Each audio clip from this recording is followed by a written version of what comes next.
Salve família vascaína! Sejam bem-vindos aí a mais um vídeo no canal. Eu sou o Thiago, você está no canal Vasco em Família. Se não for inscrito aqui, já dá aquela moral, se inscreve no nosso canal, deixa o like pra gente estar chegando a mais vascaínos e não esquece também de ativar o sininho de notificação para não perder os próximos vídeos e tá sempre por aqui deixando a sua opinião, o seu comentário pra gente trocar aquela ideia de vascaíno para vascaíno e fazer aquela resenha muito boa. Para isso eu vou trazer aqui o Pedrinho, que deu uma aula aí de parte tática pra gente trocar uma ideia aqui sobre os ajustes que o Barbieri vai ter que fazer pensando no restante da temporada e para esse segundo confronto aí contra o Flamengo, uma decisão que eu tô muito confiante. O Zinho também, ontem no programa da ESPN, comentou um pouco, rasgou elogios à postura do Maurício Barbieri, né, que sempre explica muito bem a tomada de decisão dele no comando técnico ali do Vasco, e as mudanças que ele tem que fazer pensando num confronto tão importante amanhã contra o ABC, uma resenha maneira, e trazer aqui o ex-ator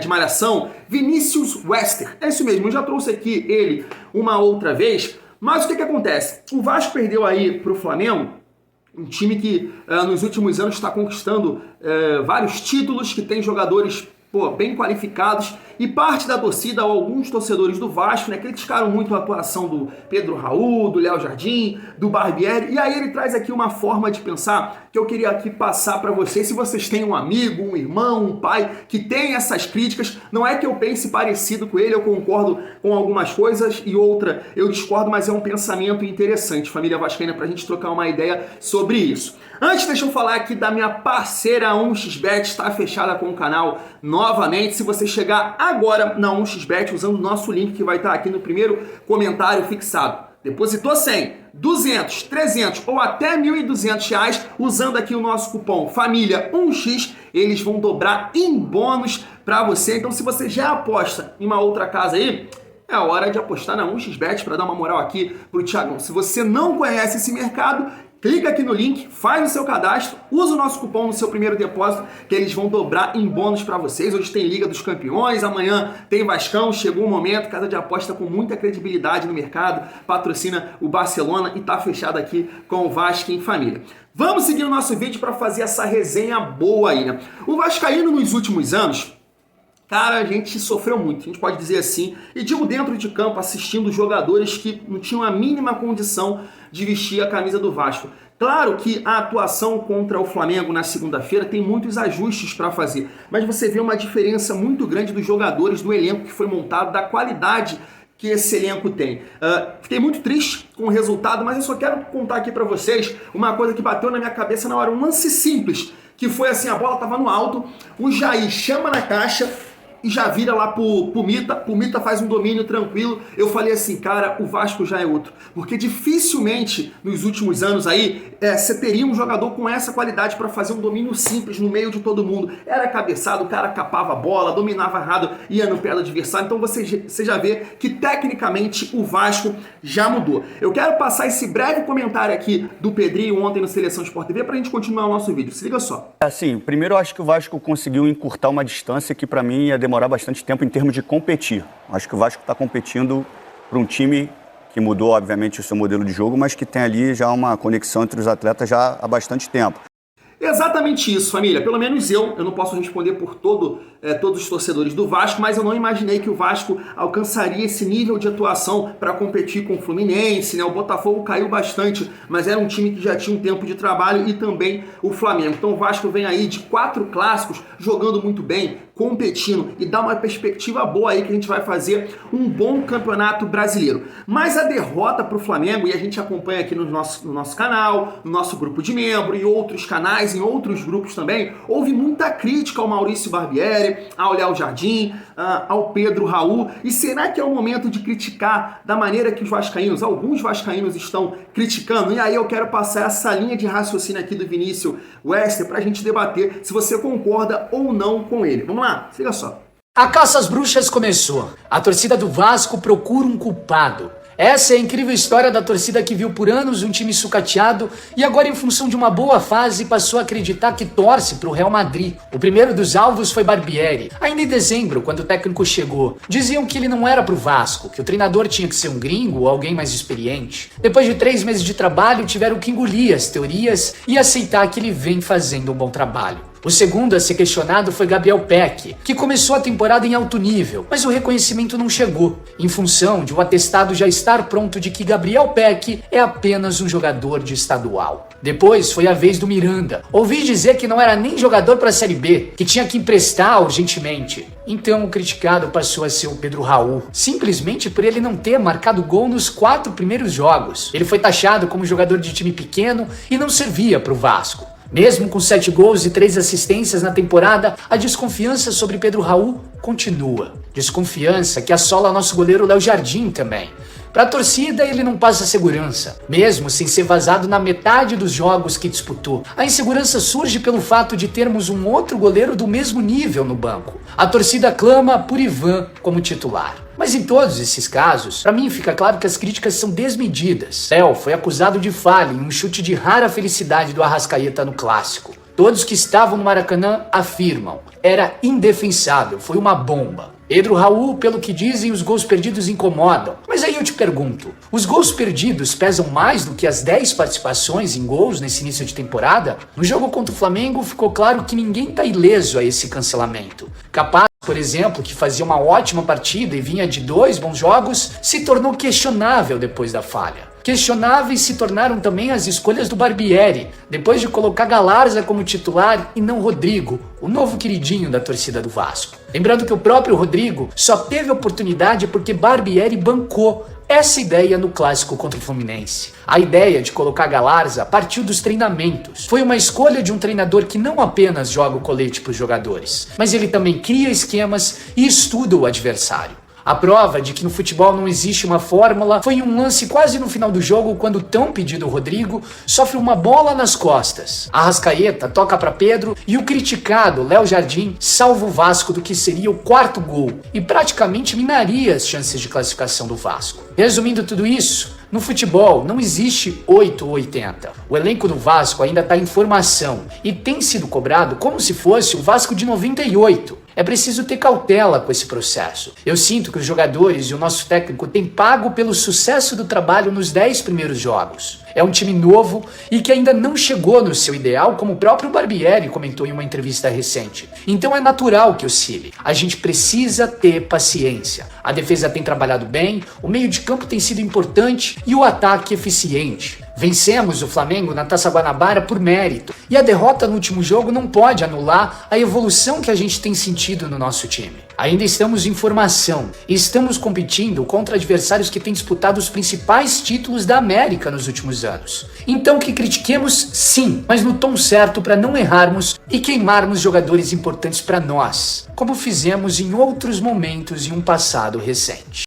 Tá aí, família, já te faço a pergunta, você concorda com o Vinícius West? Não é um momento de criticar, de cobrar, é um momento de apoiar porque o Vasco tá no início de trabalho, ou você só critica ali naquele jogo, mas depois vai apoiar tranquilamente, é porque você tá na adrenalina do jogo. Me conta aí o que você acha dessa linha de pensamento aí do Vinícius West, né, cara? É o que eu disse, eu concordo com algumas coisas e discordo de outras. No caso ali dos 2 primeiros jogadores que ele citou, Miranda, isso é uma opinião pessoal minha. Eu acho que o Miranda nunca mostrou capacidade para jogar no Vasco. Isso é uma opinião pessoal que alguns concordam e outros não. O Peck também é um fato. O Peck nas últimas temporadas vem muito bem no Campeonato Carioca.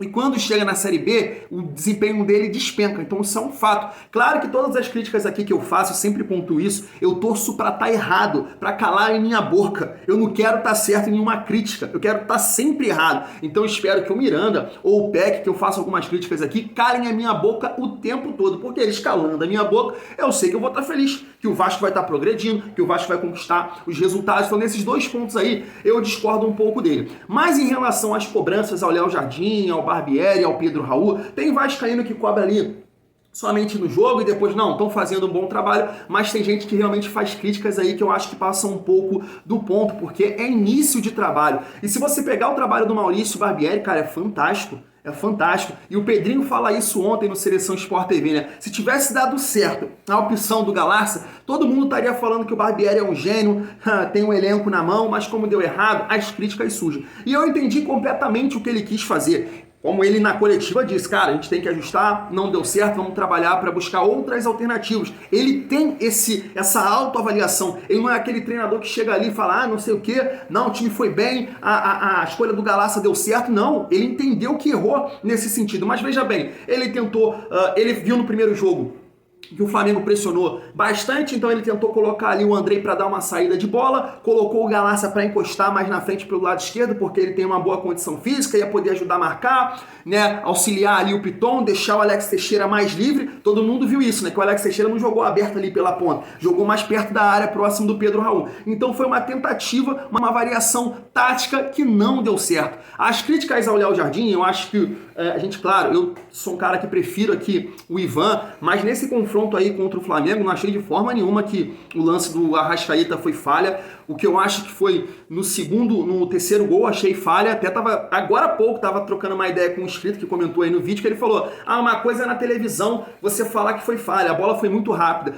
Eu acho que ele se posicionou errado. Quando a bola foi pro alto, ele já tinha que se posicionar em relação a essa bola para ele conseguir ali interceptar ela. Como ele ficou parado dentro do gol, aí ficou realmente difícil. Então, um goleiro tem que saber sair. Ele não soube, ficou parado. Eu achei falha, não só dele, mas como de todo do sistema defensivo. E o Pedro Raul, cara, aí eu vou falar assim, eu, Thiago do Vasco Família, as críticas ao Pedro Raul, eu respeito todas. É um debate, cada um tem o seu direito. Mas eu, Thiago, acho absurda as críticas ao Pedro Raul. É muito absurdo, na minha opinião, porque é um cara sim que tá perdendo algumas oportunidades, mas é um cara que não tem medo, é um cara que participa o tempo todo do jogo contra o Flamengo.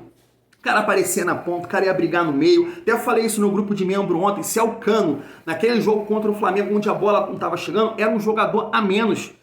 É um jogador que só depende ali da última finalização. O Pedro Raul não participando, chegando na ponta, dando assistência. Tem 3 assistências, dá para 4 assistências, porque aquele lance com Boa Vista, né? Não contou porque a bola rebateu, mas é 4 assistências, 7 gols em 11 jogos. Então são críticas, na minha opinião, absurda. Mas é isso, cara. Eu trouxe aqui pra gente debater. Se você concorda com esse comportamento de alguns torcedores que criticam, que cobram, eu acho que faz parte, cada um tem o seu direito, mas é uma boa questão aí pra gente pensar, porque o Vasco tá caminhando, tá melhorando, e se a gente pegar os times que a gente tinha no passado, eu acho que a gente tem que ter mais tranquilidade na crítica aí, porque o time tá evoluindo, tá competindo. Família Vascaína, me conta aí o que você acha. A gente tem um confronto importante amanhã contra o ABC, na minha visão, mais importante do que o jogo de domingo, e aí a gente tem algumas colocações aqui para fazer. Time alternativo, quem vai ser poupado, eu acho que é um debate legal, mas antes eu vou trazer o Zinho lá no programa da ESPN, que comentou justamente isso, elogiou a postura do Barbieri, o trabalho do Barbieri, e comentou um pouco sobre essa situação também. Vamos lá.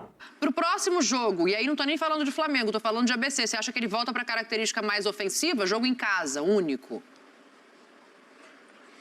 Bem provável isso, né? Agora sim, primeiro parabenizá-lo, porque ele não porque tem treinador, né, que a gente vê que perde o jogo, vem uma pergunta muito direcionada a uma escolha dele de formação de time e o cara fica um pouco chateado e às vezes sobe o tom. Ele não subiu o tom, explicou em detalhes o que ele pensou, o que ele queria, né, e disse as características dos seus atletas, explicou para ele optar por isso. Todo mundo aí na mesa, né? O Silas não sei, mas o Pascoal e o Mauro falaram, o menino lá, o Rodrigo é primeiro volante, foi muito bem e tal, marcou. Mas até no gol do Arrascaeta, não sei se o Rodrigo, que é até mais volante, ele não entraria muito mais dentro da área do que o Jair. Né? No outro jogo ele não abandonou o Arrascaeta, não. No outro jogo ele colou no Arrascaeta. Não, mas não é nem abandonar. No cruzamento, mas no cruzamento, assim, a jogada não tá com a Arrascaeta. Geralmente o primeiro volante, quando a jogada sai pelo lado, um zagueiro sempre sai para fazer uma cobertura, né? Ou sai para marcar o primeiro pau e o volante entra. Apesar que o Andrei entrou. O Andrei também estava dentro da área. E normalmente o segundo volante fica naquele posicionamento, entre entrar na área e ficar mais na linha né? Eu acho que assim, ele até chega, mas o Arrascaeta bate de primeira. pura felicidade, qualidade, não dá para o goleiro toca na bola, mas muita força, tem o zagueiro, o Capasso na frente. Eu acho que assim, mérito do Flamengo, mérito do Arrascaeta, não vejo uma falha e porque não tinha o Rodrigo de primeiro momento. Porque eu vou te falar a verdade, se todo mundo, antes do Clássico, ou antes, quando o Andrei assina o contrato, fala, qual vai ser o meio campo do Vasco? Colocaria o Jair e o Andrei. Não era o Rodrigo o primeiro volante, não era o titular do time. E eu acho que é uma boa opção, esses dois caras para serem os dois volantes que sabem sair para jogar. Ele precisa encontrar os dois meias da frente. Um é o Alex Teixeira, que junta ao Pedro Raul. E aí ele precisa de dois caras de lado que recompõem. É o que ele explicou ali. Para esse jogo foi o Galaza. O Figueiredo faz muito bem isso, né? Então assim, ele está buscando essa opção. Acho que assim, o Vasco poderia ter vencido o jogo, né? Fez gols, faz parte da partida. E eu acho que assim, muito boa a explicação dele e é um cara competente. Acho muito bom treinador, o Barbieri. Não, e é bom que ele fala assim, pode ter sido isso sim, mas não só isso, né? Então ele também... Mas aí a quantidade de passe errado, quantidade de sair de bola equivocada. Os dois lados foram erros técnicos, erros, enfim, falhas. Todo mundo teve. Agora, ele tem um pepinaço que é assim, é Copa do Brasil com a ABC. É Copa do Brasil, é importante, é dentro de casa, vale dinheiro. E aí... Empatou é pênalti. Daqui pra lá vai descansar, né? Hoje, amanhã e tal. Mas aí termina quinta-feira, tem sexta que vai recuperar quem jogar. Sábado dá aquele treininho não muito pesado, tem que jogar domingo. Ele falou que não vai pôr time reserva, mas que vai dar, eu acho que vai dar uma mesclada, né? Vai dar uma... É porque pensando do ponto de vista esportivo, talvez vencer o Flamengo tenha um peso maior. Mas pensando do ponto de vista financeiro e de continuidade de temporada, a Copa do Brasil pesa mais. Daí, me conta aí o que você achou da opinião do Zinho, da galera ali da ESPN, Mauro Naves também. Vamos focar mais aí no que o Maurício Barbieri pode fazer na escalação do Vasco. Quero a opinião de vocês também, claro. Eu tenho certeza que todo vascaíno acho que concorda com isso, que o jogo de quinta ele é muito mais importante do que o jogo de domingo, né? O Carioca é a competição de menor importância no ano. A Copa do Brasil a gente quer chegar mais longe. E aí, família vascaína, o ABC, eu venho falando isso aqui, o ABC é um time que tá na Série B. Esse ano tava vendo o elenco, entrei no site oficial lá do ABC e vi jogadores lá experientes, né, que jogam na Série A, no Campeonato Paulista também, que é um campeonato de dificuldade. Eu vi lá que tem o Márcio Azevedo, né, jogador lateral esquerdo que já está com uma certa idade, mas tem experiência, jogou muito tempo no Shakhtar da Ucrânia, jogava recentemente aí no Atlético Paranaense. Vi lá o Valber, né, que disputou a Série B pelo Vasco em 2021, né, o Valber tá lá também. Tem o Paulinho Mocelin, que se eu não me engano, o Vasco tentou contratar no ano passado, só que ele preferiu jogar no Juventude, se eu não me engano, uma coisa assim, não foi pro Vasco, não quis jogar no Vasco na Série B. E entre outros jogadores lá que o ABC tem, né, vai disputar a Série B esse ano. Então é um jogo complicado, é um jogo difícil, a gente joga em casa, e aí o jogo do Vasco está sendo muito baseado na intensidade, na condição física. Então você joga na quinta e no domingo vai ter que haver um ajuste. Mas quando você olha pro time titular do Vasco, cara, fica muito difícil de você imaginar quem você vai poupar. Vamos lá, goleiro eu acho que poderia ser o Ivan, mas eu acho que ele vai repetir o Léo Jardim. Agora, o sistema defensivo, Capasso e Léo, eu não pouparia ninguém. Entre Pumita e Piton, que são jogadores muito importantes no esquema tático do Vasco, eu pouparia o Pumita, porque é um cara que está tendo uma sequência, está jogando muito, e o Piton foi poupado por questão de cartão, teve aquela situação também da gastroenterite, ele teve que sair, então acho que fisicamente ele está melhor que o Pumita, mais descansado, e aí era um bom teste para a gente ver o Paulo Henrique. Eu pensaria nessa questão. No meio campo eu colocaria o Rodrigo, já que não jogou contra o Flamengo, entrou ali no finalzinho. Descansaria Andrei ou Jair, até mesmo para fazer um teste com o Marlon Gomes ali pelo meio. Descansaria o Alex Teixeira, colocaria o Eric Marcos, e aí no ataque Pedro Raul e Peck. Esse seria o meu time. Então eu pouparia aí o Pumita, Jair ou Andrei, Alex Teixeira. Me conta aí se você concorda comigo, porque realmente o Vasco baseia o seu jogo nessa parte da intensidade, da condição física, e são duas decisões aí bem próximas, né? Quinta e domingo, família vascaína. Mas não há dúvida que a Copa do Brasil ela é muito mais importante, né? Eu vou ficando por aqui. Se você gostou do vídeo, dá aquela moral, senta o dedo no like. Não esquece também de se inscrever no nosso canal. Tamo junto e é muito bom ser Vasco.